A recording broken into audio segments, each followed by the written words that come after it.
So you decided to apply to college. Well, good job. And you probably heard the term Common App. And if you haven't, oh brother, you're going to want to stay tuned for the entire video because we're going to go over all of it. So today we're going to go through the Common App. We'll go step by step, but more importantly, what is it? Who needs to apply? What colleges are connected to it? And etc. So we're going to go into all those things and more in this video around applying with the Common App. Yes, it's long. Yes, there's a bunch of questions. Yes, there are weird questions. And yes, your parents are going to need to fill out certain questions as well. And if you don't do it right, then you're going to have problems getting into your dream college. But we're going to walk you through. We're going to give you that confidence. We're going to allow you to figure out how to fill in the Common App. This is a crash course on the Common App, and it's brought to you by College Refocus. At College Refocus, we help you get your dream degree, your dream college, and your dream career. So let's get into it and go into the Common App, and we'll walk you through step by step.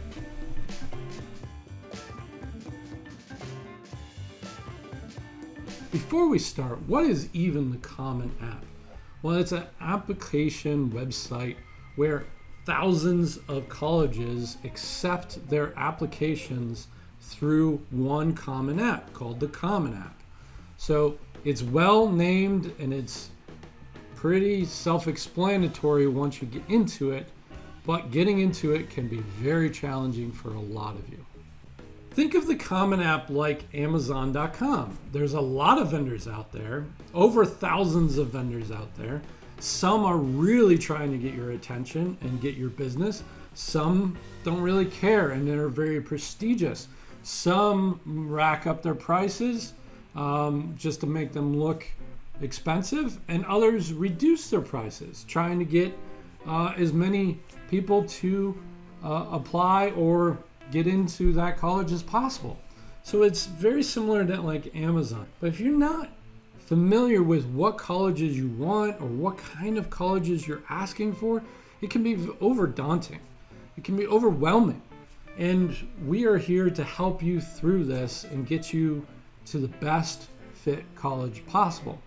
So let's get into it right here, and I'll walk you through and we'll type together as we walk through this Common App. So here's Google, and I'm logged in through College Refocus. And what we're going to do is type in Common App. As simple as that. We're going to go to the first link that's not my own business, and we're going to go to this item with the blue little ribbon, and that also says commonapp.org. Okay, all one word, commonapp.org. So you can get to it in multiple ways. Here we are. So the Common App opened on August 1st. So there's privacy, all this stuff. Click here for review changes. Again, I'm coming in here pretty fresh and new for the 2025 year. This is specifically for 2025. 2024 was different. 2026 will be different. This is specifically for 2020. So as you can see, there are multiple items here. The main thing is that you need to create an account. So we're going to do that first. We're going to click on create an account. Let's get started. Welcome to the Common App. Please tell us who you are. So most likely you're going to be a first year student, meaning you're going to be applying for college to be a freshman at that college.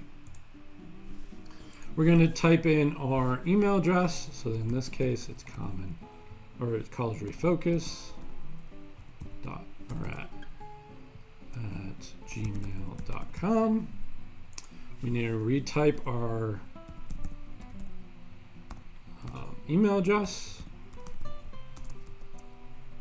gmail.com. Again, if you need any extra help, please do so. I'm going to choose my own password.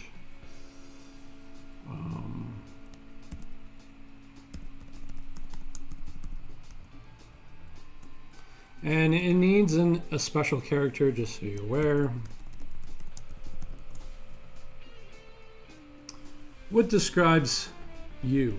Am I applying for a first-year student and plan to start college in 2025 or 2026? And the answer to that is yes, if you're looking to be a freshman at the turn of the year.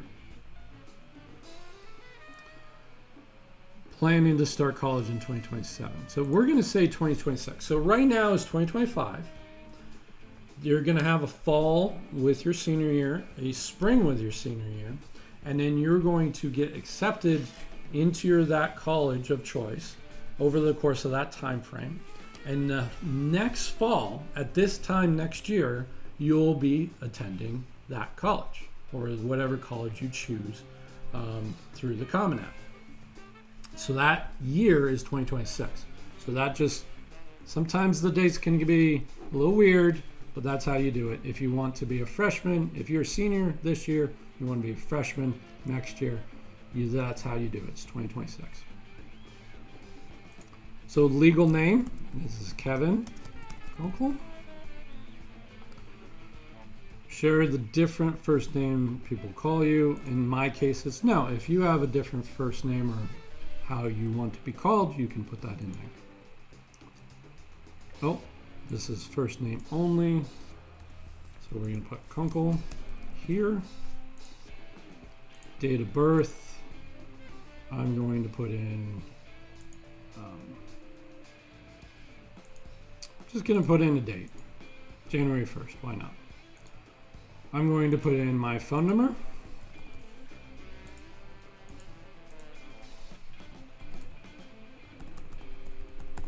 Again, if you want to contact College Refocus, there's your phone number. Privacy policy. Based in the European Union? No. Common App about opportunities and resources. Would you like to receive communication? So this is going to be a little bit of a spam, but realistically, it's more information concerning the colleges and the Common App. So you might want to say yes to this. I'm going to say no because I know this app. I know the information that they're going to send me. I've gone through this before. I'm going to say no. I recommend you saying yes if you want to get extra information. I accept the terms and conditions.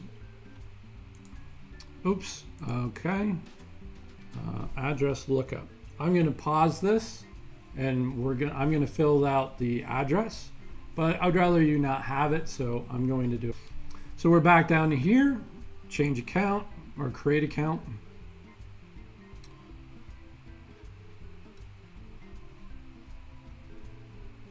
It might take a minute, and now we're at the Common App. Now again, this is the 2025 version. 2024 looked different. 2026 most likely will look different. So if this looks different to you, it might just be the fact that you've had experiences with other years of the Common App, and this is what it looks like now.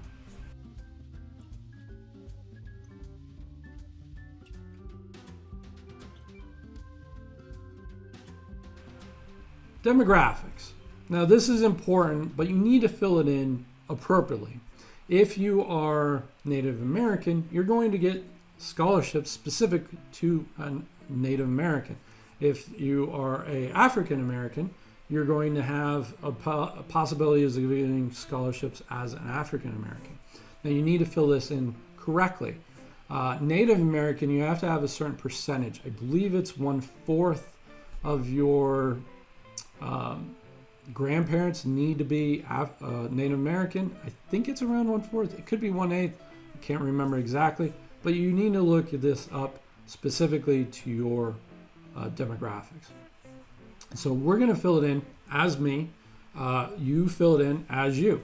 So I am a male. I am legal sex is male. Okay, so they're having two different genders, which is fine. Pronouns is he, him. I am not a armed force.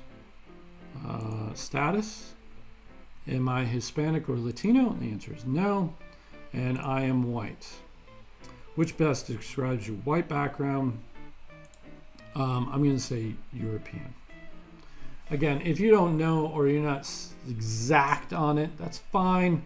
But realistically, you should answer this as well as you possibly can without misleading somebody or something surrounding your demographics.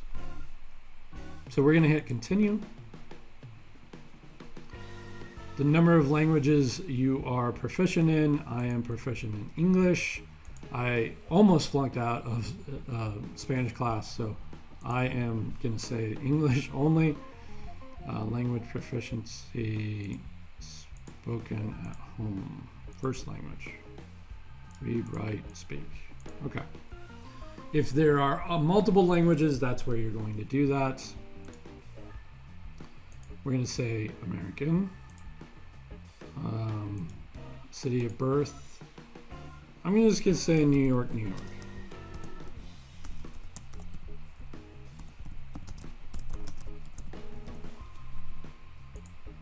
State of birth is going to be New York. So this is actually going to be New York City. You might need me to say Manhattan. I don't know. We'll see. Or maybe the Bronx. Number of years that you've lived in the United States. I am fairly old, so I am 20 plus years old. I am a U.S. citizen. If you are a dual citizen or whatever the case you might be, please select accordingly. Do not fake it. Do not cheat on the app. Okay, so this is where they're asking for your Social Security. The reason why they're asking for that is that you're going to do the FAFSA later on.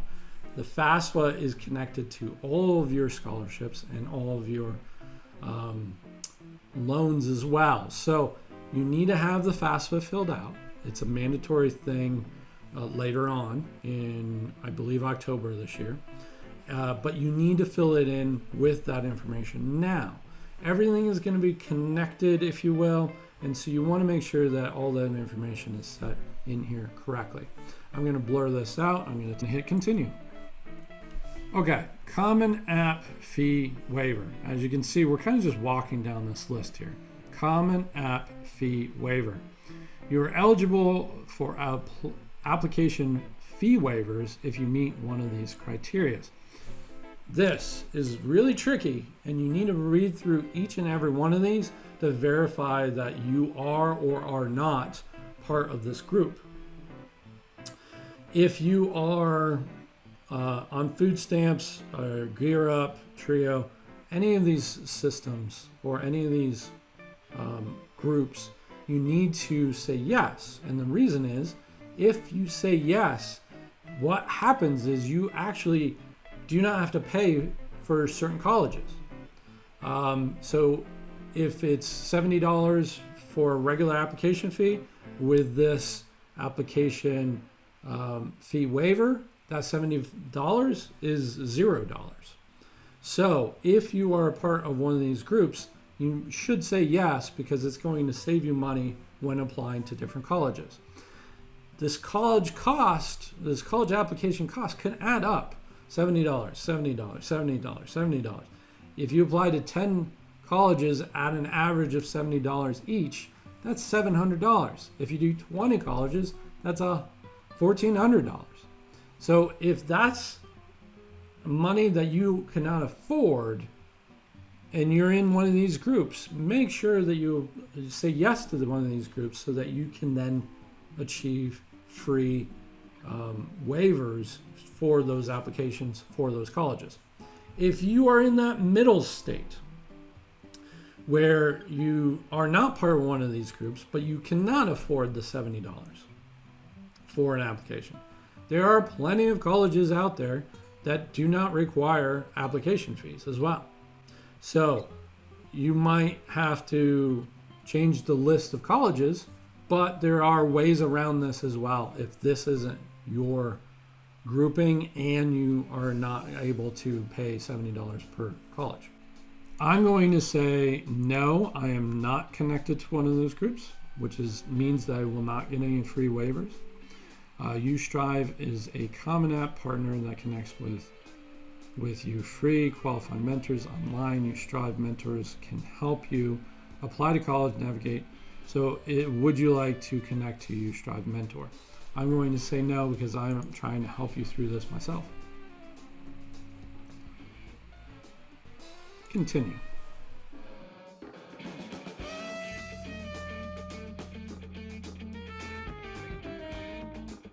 This is marital status, so we're going to go and say, in my case, it's married, but if that's not your case, then please assign so. With whom do you make your permanent home? So in the case, most likely your case is going to be a parent, one or two. So if it's one parent, say one parent. Legal guardian, say legal guardian. If it says both parents, then do that. If you're a ward to the state, then do that as well. If it's other and you're not seeing your particular application, that's fine too. I'm going to just say one parent, just to make this simple.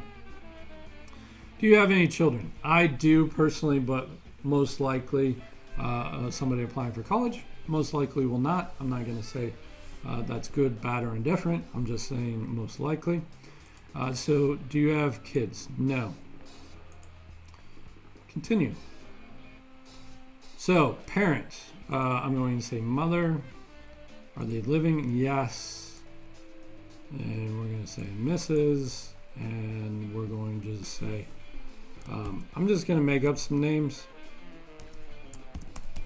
Uncle. What is this? That's the prefix. Given name, first name, last name, former last name, whatever. Preferred email. So I'm just going to say college refocus 2@gmail.com.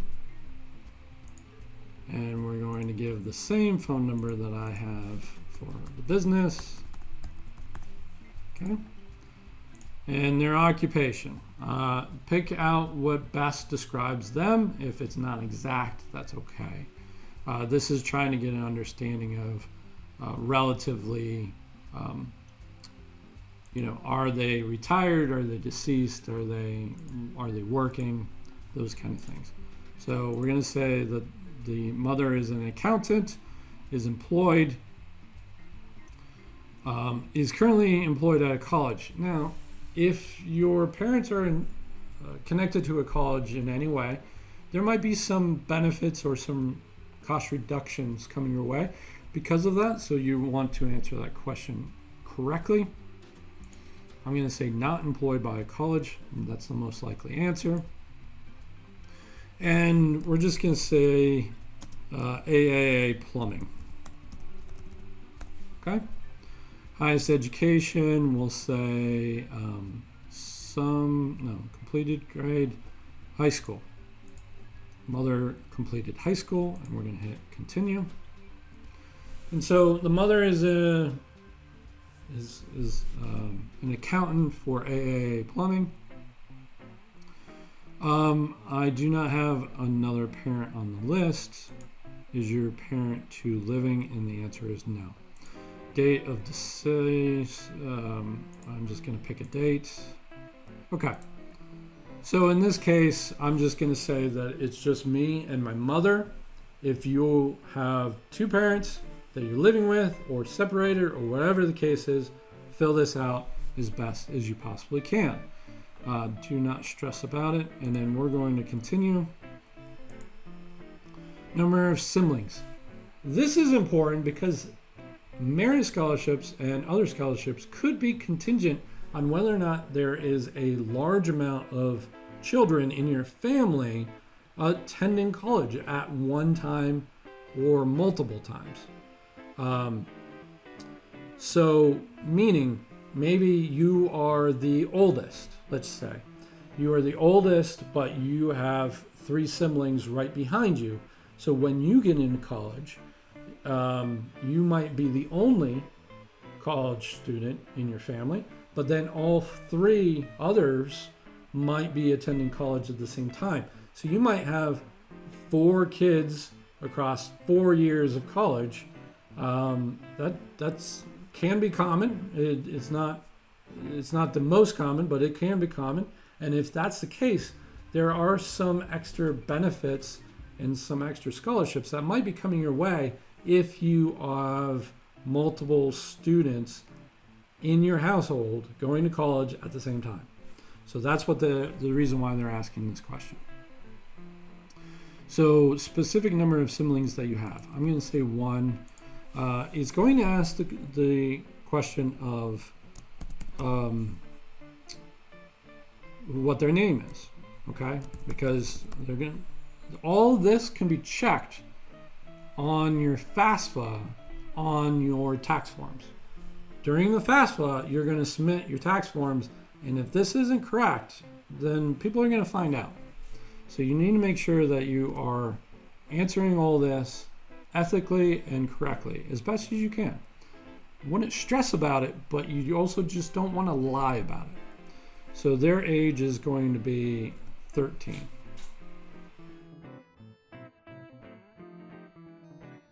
We're moving on to education. Okay. Education. So current and most recent secondary high school. So they entered into your high school.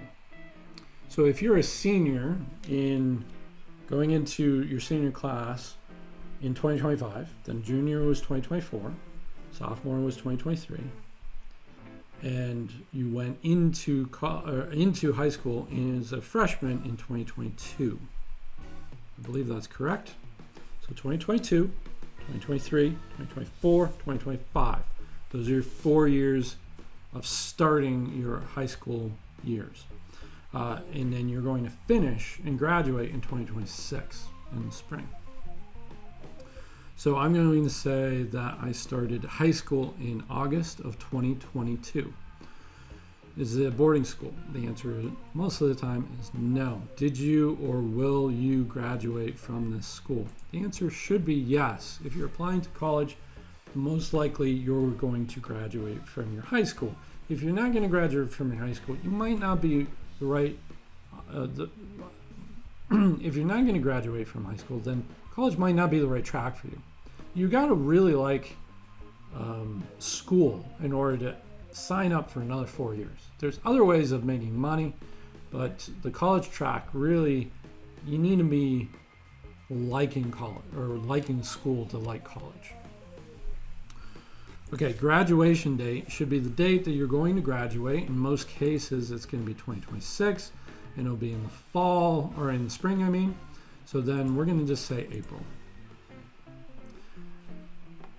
Did or will you graduate early? Will you graduate late? Will you take time off? Will you have a gap year? No change in progress. So most likely it's just going to be normal. Most likely. If one of those applies to you, then please select it accordingly. Other secondary high schools. If you are attending any high schools, secondary schools not listed in the previous section, please indicate the number of schools. Any secondary not listed. Let's make sure that we entered in the school of choice. Oh yeah, I forgot to do that. I'm going to go back. So I forgot one thing. I forgot to select a school. So I'm just going to select a high school that's a large school in South Carolina. That's Malden High School. And that is the right location. And I think we're good to move on to the next. Okay, so we got the green dot, which means that we're good to go. If you have attended any other high schools or secondary schools not listed in the previous section, please indicate the number of schools. So in this case, most likely you just took courses at your high school and you're graduating from that high school. If you took, if your high school had conjunction with another high school on a course, or maybe your community college came in and taught a course at your school, or you went to a community college and that was a second school that accounted for classes as a high school student, or you're going to take those courses this coming year.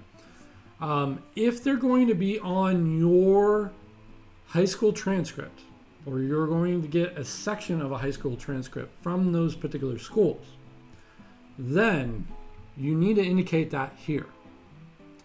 It's not greatly common, but for high honors students, they might be taking these type of courses. Dual enrollment is an example, where you're half on campus, half not on campus, and you are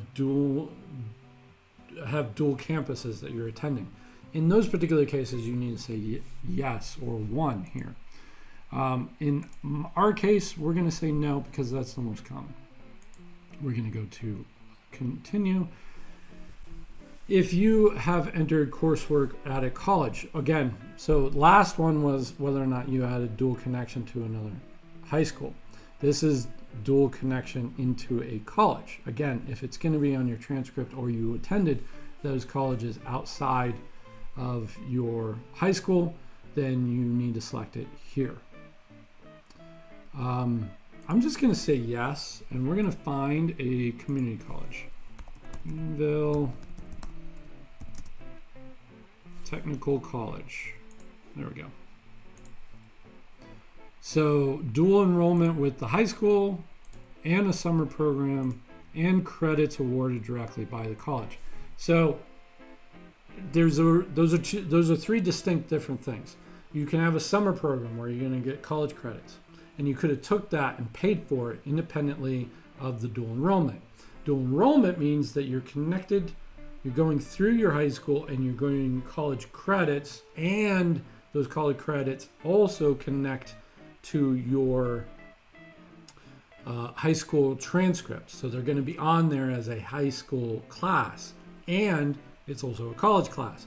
So it's like 5.0 or 6.0 scale, depending on what your 4.0 scale is and your weighted average. And then also, if you took additional college credits at that college, you also need to click there. So let me give you a scenario. You went to high school, you did dual enrollment, and you also wanted to take another class at a different college. Maybe it's through edX or some other college that might be the college of choice or your fit college. And so maybe you were taking a night class at that college in addition to all this. So realistically, you want to list all of those things. And you want to make sure you get credits, and you want to make sure you get transcripts of all those different things. So in this case, we're just going to say we took college from over the summer of 2025. So we're going to say June, and we're going to say 2025, and we're going to say August. Degrees earned. Did you earn a degree while you were doing this? You could get an associate's degree or a bachelor's degree. Most likely the answer is no, so I'm going to continue off of that. Okay, this is where grades get placed in here. Graduating class size. Okay, so this is asking a follow-up question of where you ranked. I'm just going to say there was 200 students, just as a round number, and class rank reporting. So you need to look at your transcript even before going into your senior year. You might get this rank might change, and if it does, you're going to want to update this information for the college of choice. But before we do that, we need to apply to this college. So you have to look at your rank as it was as you ended your junior year. Okay. So we're just going to say class rank, exact, decimal, quartile, none. So you could just, if you have it on your transcript, what your rank was, you could say it's 10. Rank weighting means that is your rank for against the other students in your class based on a weighted scale or an unweighted scale. In South Carolina, it's based on a weighted scale. So you have to put in weighted. So in the weighted scale, you could have a 5-0 scale, which means that it's honors classes, a 6-0 scale, which is AP classes and honors classes, or dual enrollment classes. So it really depends on your particular high school. So if you don't know what your weighted number is, or what the max amount can be for your weighted, you might need to talk to your guidance counselor or send an email to your guidance counselor just asking what the GPA scale reporting system is weighted on, like the maximum that you can have. In our particular case, we're going to say that it's a 6-0 because I think AP classes in South Carolina are ranked on a 6-0 scale. And the cumulative GPA is based on that scale, what is your GPA? So in this particular case, we're just going to say it's 4.5 because you're ending your junior year. You might not have had AP classes yet. You might have had one AP class or maybe zero. So in this particular case, the likelihood that you're above the 4.0 and could be there because you took honors, but likelihood of it being over 5.0 is pretty rare because all those lower classes that get averaged into your overall GPA weighted average isn't going to pull the grade up. It's going to keep it around 4.0. So in this particular case, it's a 6.0 scale. We have a 4.5. That's going to be on your transcript as your weighted GPA. The unweighted GPA, or the GPA weighting, we're going to say is weighted. Okay. Okay, the next, report the most recent year courses. List all courses that you've taken this academic year. If you're not currently enrolled, please list the courses from the most recent academic year. How many courses would you like to report? Okay, so you're going in as a senior. Hopefully you might already have your transcript or your schedule for your senior year. If that's the case, then you put in those courses. These courses you're taking this academic year. If you do not have that course list yet and you are going to apply before you get your course list, then you need to put in your junior courses and which courses you have had since you were a junior. We're just going to put in one course, just to bear with me, but I'm just going to try to go fast here. Please select the course scheduling system your institute is using.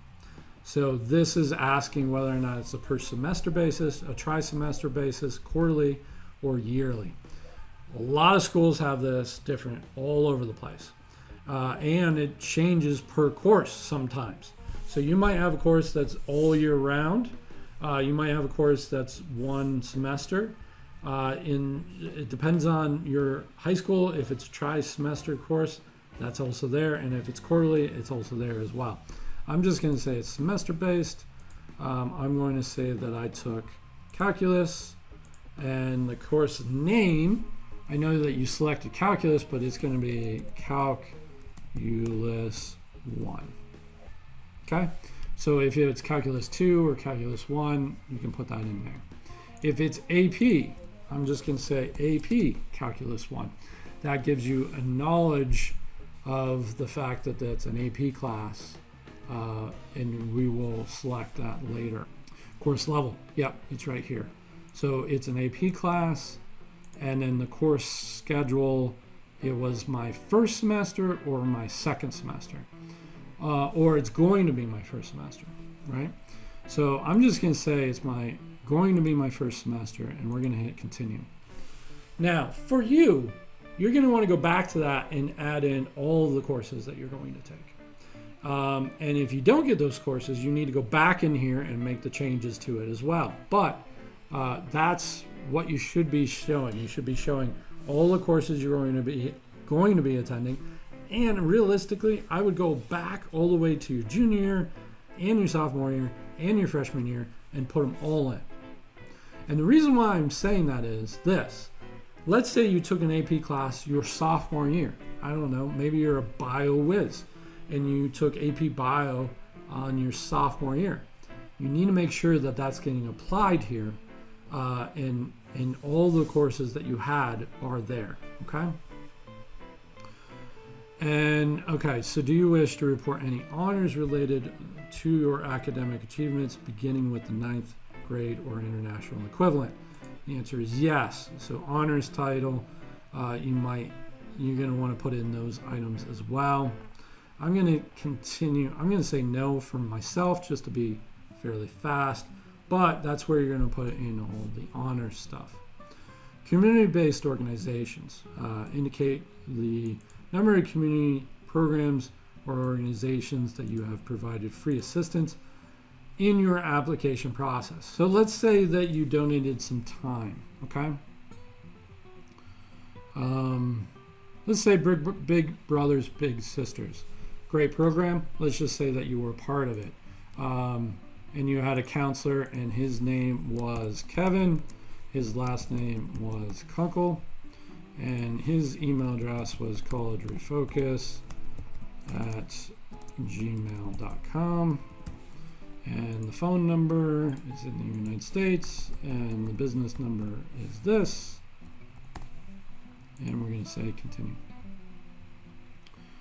Okay, so go back into the community-based organizations, add in all of them that you are connected to.